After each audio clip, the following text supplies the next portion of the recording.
At exactly 12:03 a.m., the entire village was still awake. Not because they were celebrating, not because of any festival, but because something felt wrong. Something they couldn't explain. Dogs were barking non-stop, louder than usual. Birds had already left hours before sunset. And the river was making a sound no one had ever heard before. Deep, heavy, like something massive was moving beneath it.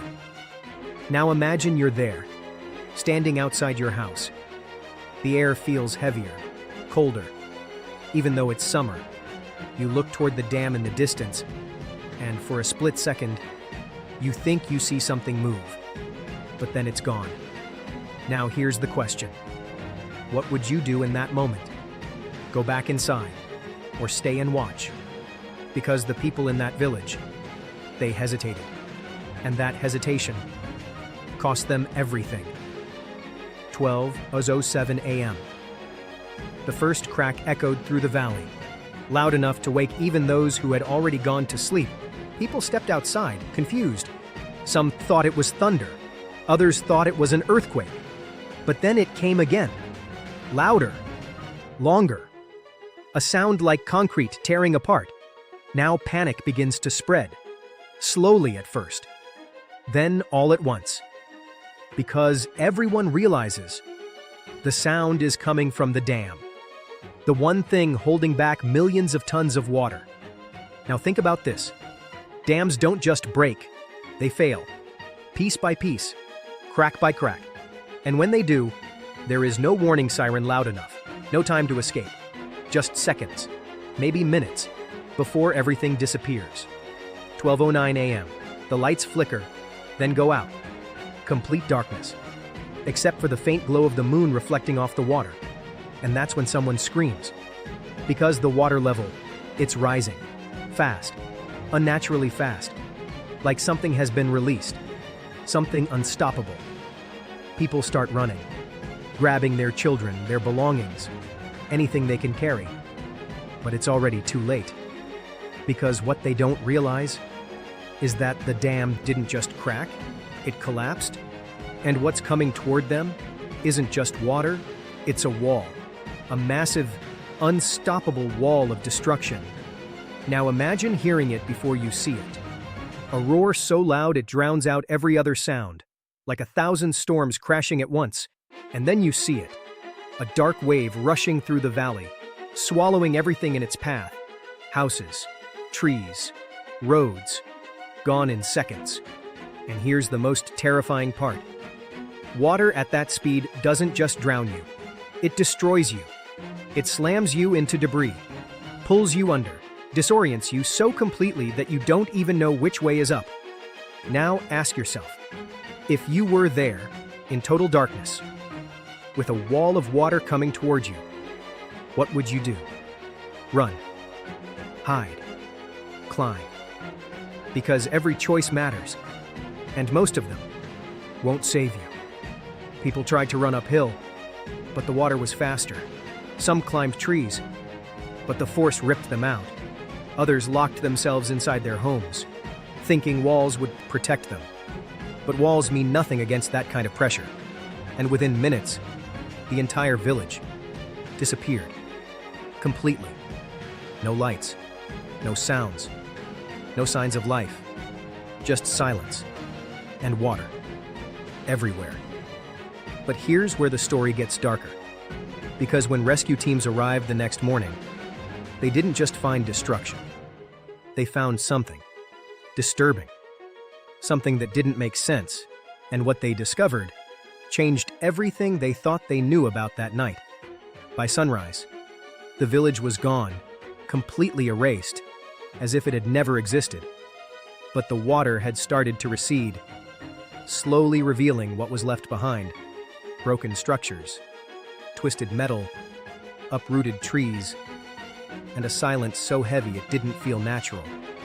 It felt wrong, like the place itself was holding its breath. Rescue teams arrived expecting chaos, noise, survivors calling for help. But instead, they were met with something far more disturbing. Nothing. Absolute silence. No voices, No cries. Not even the sound of animals, as if every living thing had vanished at the exact same moment. Now think about that. An entire village, gone overnight, and not a single sound left behind. So the search began. Slowly, carefully. Teams moved through the wreckage, calling out names, listening for any response. But with every step, something felt off. Doors were open. Food was left on tables. Lights frozen in the position they were before the power cut. It looked like people had left in a hurry, but not in panic. More like they were interrupted. And that's when they noticed the first strange detail. There were almost no bodies. Now stop for a second and think about that. A dam collapse of this scale should have left hundreds of victims behind, trapped in debris, buried under mud. But here, there was almost nothing. Just empty houses, empty streets, and traces of people who had been there just hours ago. So where did everyone go? Were they all swept away? Or did something else happen in those final moments? Survivors, the very few who were found miles downstream, told stories that didn't make sense. At first, rescuers assumed it was shock, trauma, the brain trying to process something overwhelming. But then, the stories started matching. Too closely, too precisely. One survivor said that just before the water hit, he heard something. Not just the roar of the flood, but voices, faint, layered within the sound, like whispers carried inside the current, calling out names. Another survivor described seeing shapes in the water, not debris, not animals, but something moving with intention, keeping pace with the current, disappearing and reappearing like shadows beneath the surface. Now here's the question. How could multiple people, separated by miles, describe the exact same thing, without ever talking to each other, coincidence, or something else? As investigators pushed deeper into the ruins, more unsettling details began to surface. Clocks across multiple homes had stopped at exactly 12:09 a.m., the moment the dam collapsed. But not all of them. Some had stopped earlier, minutes before, as if something had already begun before the actual disaster, like the collapse wasn't the beginning, but the result of something else, something that had already been happening. And then came the discovery that changed everything.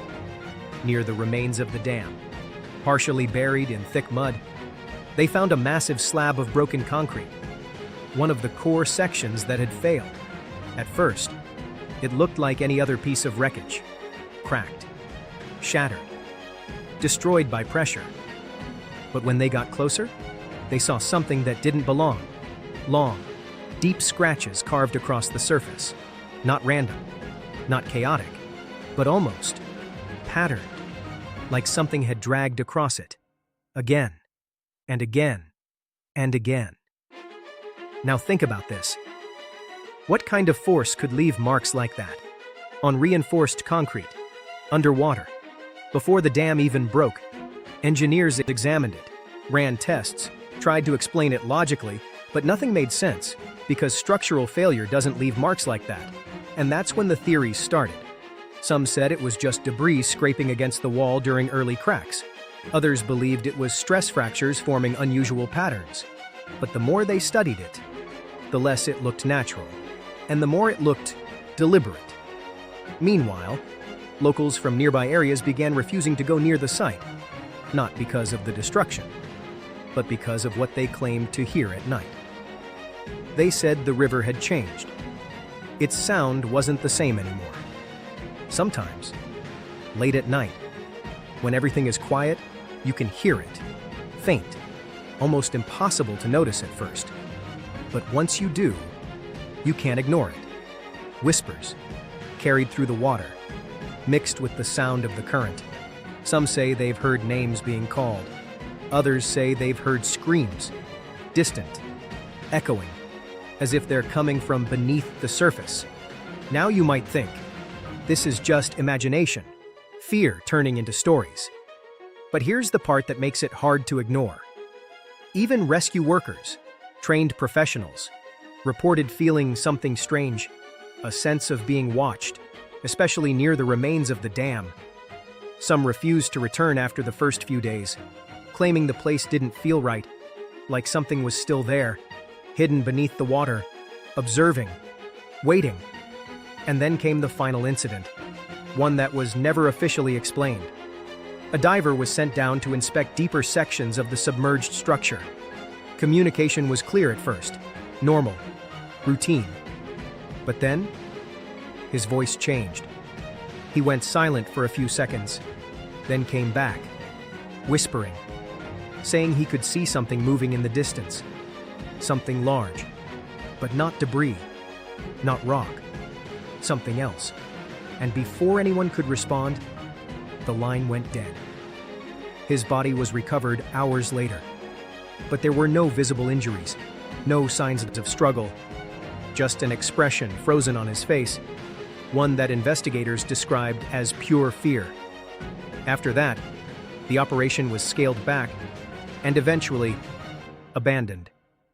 The official report blamed structural failure, pressure buildup, poor maintenance, a tragic accident. Case closed. But locals know the truth isn't that simple. Because even now, years later, no one has rebuilt the village. Not because they can't, but because no one is willing to stay there after dark. They say the ground still feels unstable, the air still feels heavy, and the river still doesn't sound right. And sometimes, if you stand close enough, long enough, you might hear it too. Something beneath the water, moving, waiting, reminding anyone who listens that the village didn't just disappear, it was taken.